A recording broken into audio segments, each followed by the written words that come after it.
Begin the literary analysis task of the LEAP test. You will begin by seeing your first passage and the directions above it. To begin getting ready to write your prompt, you want to closely read the directions located at the top of the first passage. This one says, "Today you will read and think about the passages The Rescue of the Tin Woodman and Arriving at Emerald City from The Wonderful Wizard of Oz. As you read these texts, you will gather information and answer questions about Dorothy and her actions so you can write an essay." This is a literary analysis task because you will be reading two stories and you will be writing about the character, Dorothy. A good test taker would use their highlighter to highlight what they need to pay attention to when they read.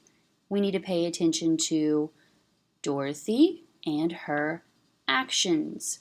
Before you go any further or you begin reading, I would also skip to the question where you're going to see your essay prompt. So I'm going to go to Next until I see the essay prompt here and the space below in which I will write my essay prompt.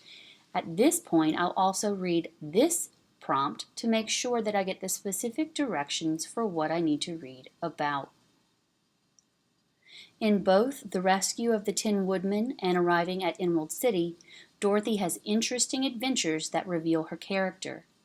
Based on her words and actions in both passages, describe two of Dorothy's qualities. Think about the person that Dorothy is. How do those qualities affect her adventures? Support your response with details from both passages. This is definitely a literary analysis task because it's asking us to write about the character Dorothy and about her qualities. So we know we're going to be writing about Dorothy's qualities. We're going to have to pay attention to her words and her actions. And how do those qualities affect her adventures? So we're going to highlight affect her adventures. That's how I know that I will be writing a literary analysis task about stories.